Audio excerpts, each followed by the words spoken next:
Živijo, zdravo, glodate rdečo peso.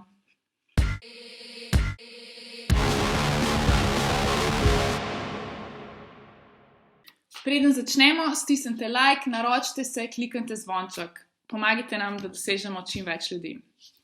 Evo, danes je 29. julij, letošnji dan okoljskega dolga, po angleško Earth Overshoot Day. To je simbolna koledarska prelomnica, ki označuje tisti dan, ko porabimo toliko virov, kolikor jih je planet sposoben ustvariti oziroma regenerirati v enem letu. Ta dan simbolično predstavlja naravno mejo, ki nam jo postavlja planet. In ko enkrat to mejo prestopimo, izčrpavamo naravne vire preko zmožnosti njihove obnove. Ta simbolični datum je vsako leto prej. Leta 1987 je bil 23. oktobra, leta 2015 je bil 6. avgusta, letos je pa že v juliju. Ok, in kdo je zdaj komu kaj dolžan? Ko v medijih beremo ali pa poslušamo o okoljskem dolgu, se zmeri govori tako v prvi osebi množine, kakor mi ali pa človeštvo, humanity. Ampak to je enostavno škodljivo, ker pač ni res. Nekaj smo o tem govorili že v naši oddaji o okoljskem dolgu.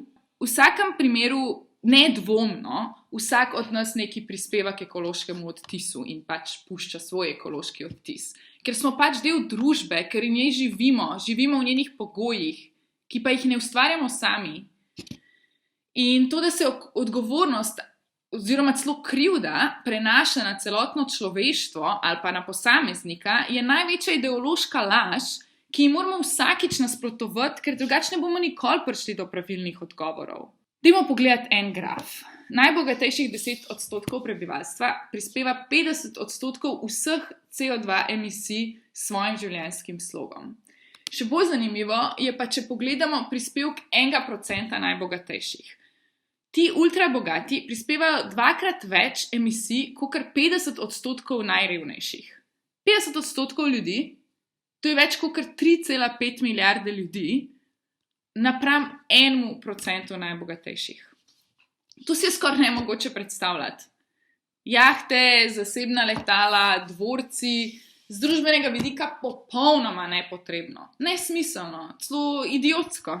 Najhuj od vsega je pa to, da to je v bistvu samo tako najbolj vidno, izstopajoče, ampak je samo malenkost.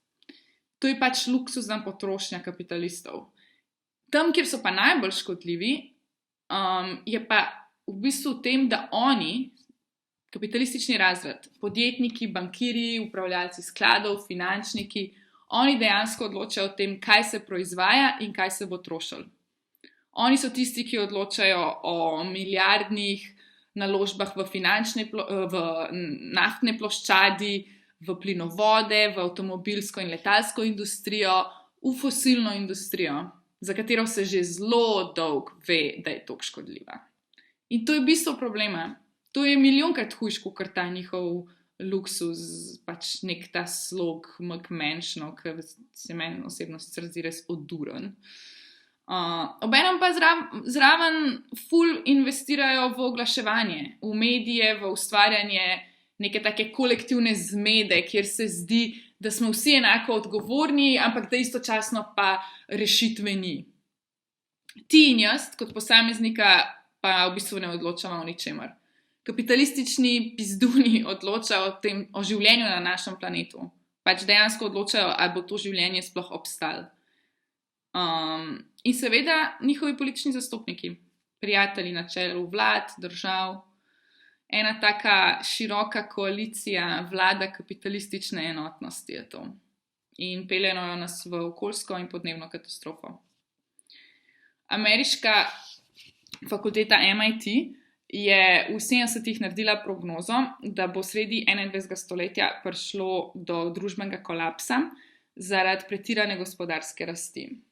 In pred 2 tednoma so objavili študijo, ki se je ukvarjala s to prognozo in je pokazala, da gremo točno po urniku.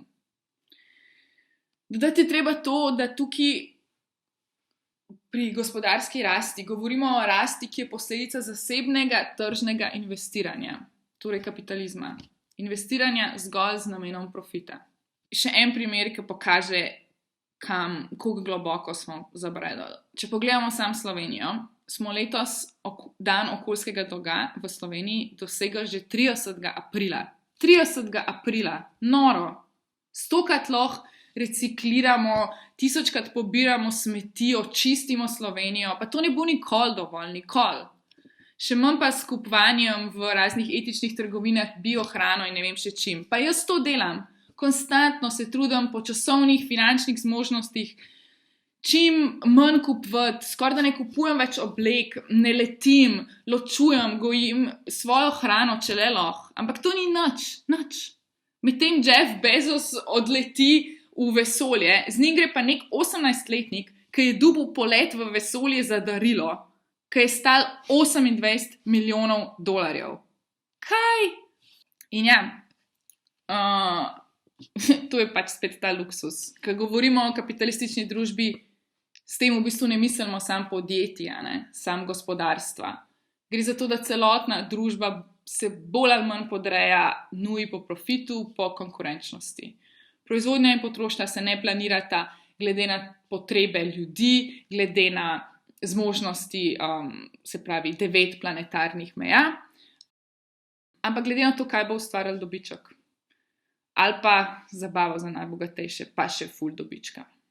In ta logika se razteza na bivanje, na pridelavo hrane, na odnos do naravnih dobrin, na infrastrukturo in energetiko, prosti čas, potrošništvo, mobilnost, pač vse neke fazone življenja. Naprimer, Slovenija.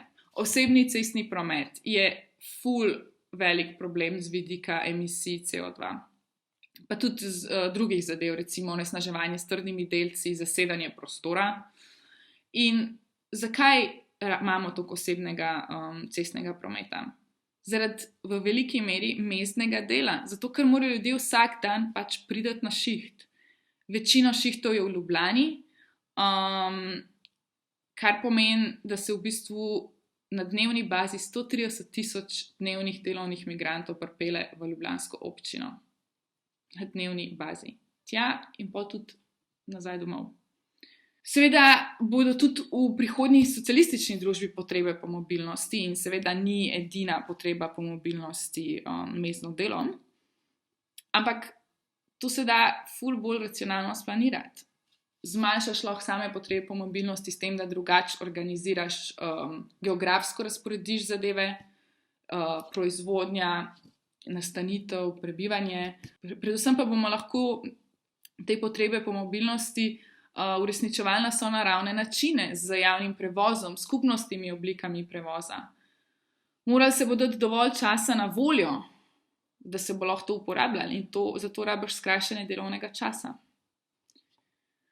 Tako da pač da se, Ampak istočasno moramo biti pa iskreni in ugotoviti, da stanje res ni najboljše, da ne moramo biti optimisti.